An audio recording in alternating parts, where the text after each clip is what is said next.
Warning: this game deals with heavy topics such as alcoholism, abuse, and childhood trauma. So if these topics bother you, you might want to sit this one out. Though I would recommend sticking around. I think you could gain something from this.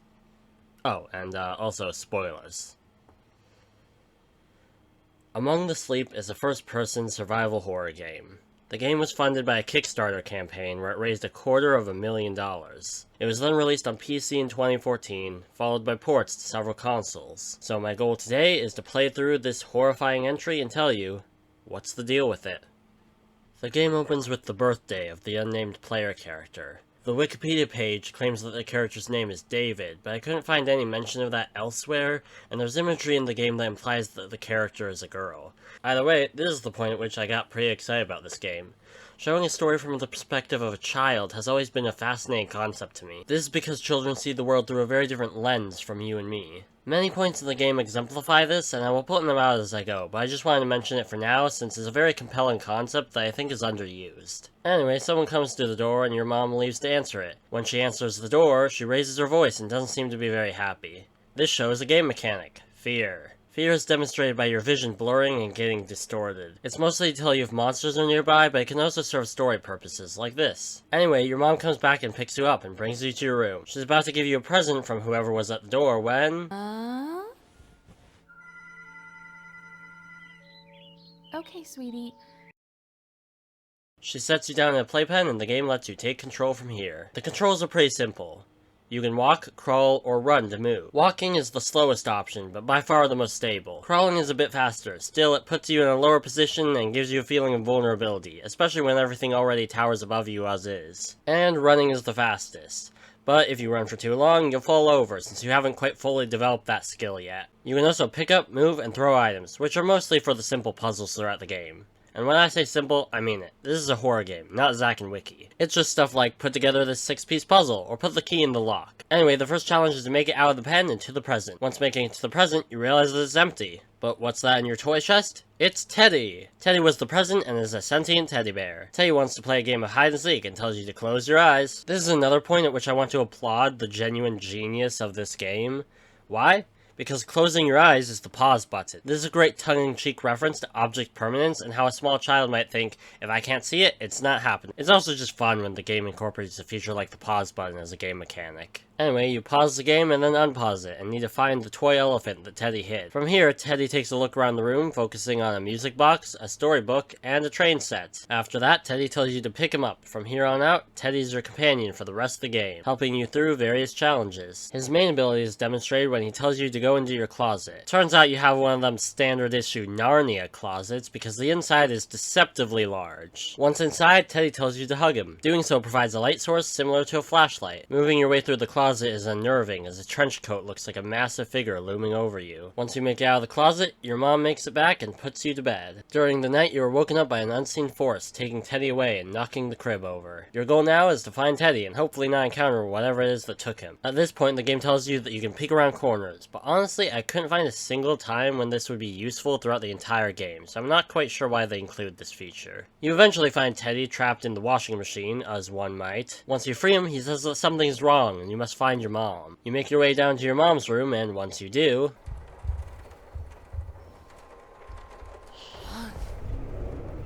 She's not here.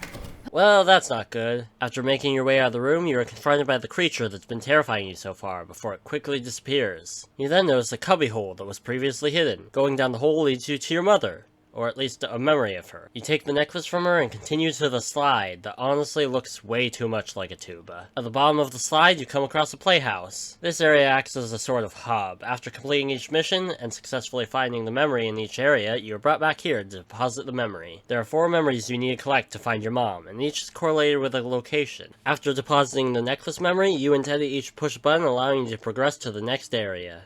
This area is a subterranean playground, and most of it consists of finding these owl statues to weigh down the seesaw to progress. This is also the only area in the game that does not feature a visible monster. Eventually you get to the end of the playground and find the music box memory. Then it's down the tuba slide once again. After depositing the second memory, you come to the third area, which is a dilapidated house in a marsh. This area has a puzzle that you have to assemble by exploring various parts of the marsh and house. You travel around using these Super Mario 64 style paintings that also show the story of a family. family. The father leaves, which leads to the mother drinking from a well and becoming a marsh creature, which is the main monster of this area. But honestly, do they expect us to be afraid of this thing? I mean, so far the monsters have had basically no impact, and they can't do anything to you, so...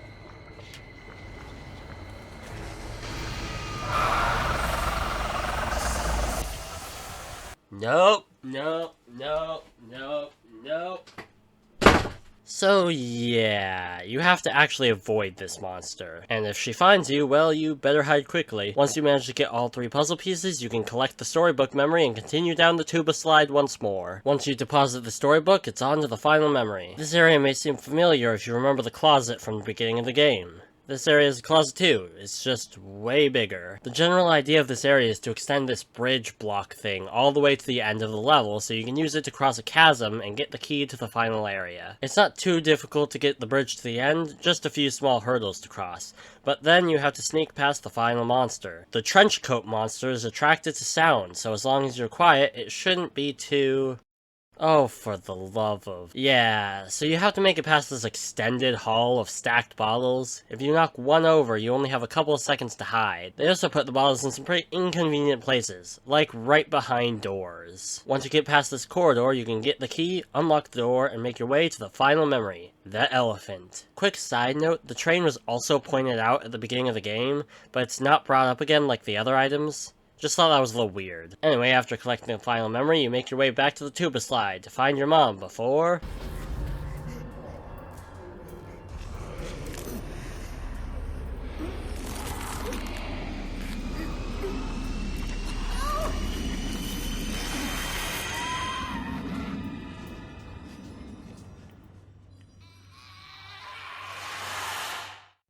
After falling into the pit, spotlights appear for you to follow. Eventually you see your mom, but she seems different, dismissive, neglectful, angry, and...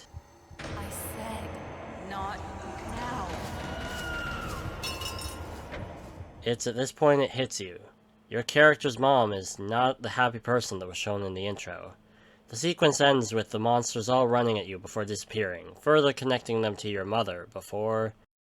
You see the playhouse in the dark. Once you enter it, you can deposit the last memory and use Teddy's hand to push the button. Only this time, there isn't a slide on the other side of the gate. Instead, a door is cracked open, letting in light. When you approach the door, you quickly realize that it's your closet. Making your way downstairs, you come across your mom holding Teddy with his arm torn, implying that maybe some of the events of the game were not entirely a dream. Your character takes Teddy from your mom before she pushes you over. You then have the option to comfort her before you hear a knock at the door. When you approach the door, it opens, and as you walk out into the blinding light, you can hear a comforting and friendly voice.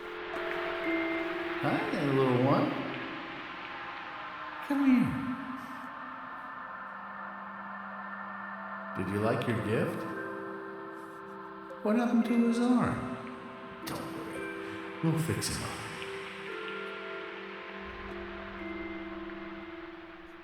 Shortly after the game was released, an extra chapter was added as DLC. This chapter takes place before the rest of the game and has you saving frozen critters by closing windows and playing music. You also face off against the monster from the first chapter, as well as a new furnace monster. As you explore the house and rescue all the critters, flashbacks show your mother's spiral and the family slowly falling apart. The last critter falls out an open window, and when you go to rescue it, you see the final flashback of your mother packing up and leaving. You head outside to rescue the critter, but before you're able to, your mom picks you up and carries you away, leaving the last critter behind, out in the cold. It's not groundbreaking commentary to say that the main themes of this game are abuse and neglect. The game deals with heavy topics, but they're also important. Something that I didn't mention about the game is that after you beat it, you get access to the museum. This is an area completely separate from the rest of the game that is a sort of behind the scene, giving insight into the development of the game. In this area, the developers mentioned that they wanted the story to center around the theme of child abuse, as it's not a topic often mentioned in pop culture. It's natural to see themes like this and want to look away. It's disturbing, but also important. Sometimes popular media will inch in this direction, but usually just to vilify the abuser. That's one way to look at things, but it completely ignores the victim. In my personal opinion, the game has a good balance of showing the abuser and how they came to be this way, and also showing the victim and how they are affected. The prologue went even further into this, showing that the mother wasn't completely evil, but was simply a victim in her own way. This in no way excuses her actions, but it helps people to understand the complex situation just a little bit better. When you make a villain pure evil, it just takes away their humanity and turns them into a cartoon. That's not what a real abuser looks like, and it's important to understand that. One more thing that I want to talk about is the scrapped ending of the game. If you've done any research into the development of this game, you'll know that the game originally ended very differently. The original ending revealed Teddy to be a demon that feasts on children who experience trauma. Teddy has you collect your dearest memories to season you in a sense, so he can eat you. The original ending is fine, but it's really generic for a horror game like this. It has the same problem of disconnecting the story from reality. Changing the ending to be more grounded was a good decision, and it really helped to portray that this is a real problem. Whew, that was heavy. Well, that's my analysis of what is a pretty heavy and complex topic, all things considered. Overall, I would recommend this game. I know I went pretty in-depth on the main themes of the story, but there's plenty I didn't get the chance to touch on, like the symbolism of Teddy or the myriad of other changes that were made during the game's development. All of these are reasons enough on their own to look into the game. Overall, in the end, I would recommend Among the Sleep as a worthwhile endeavor.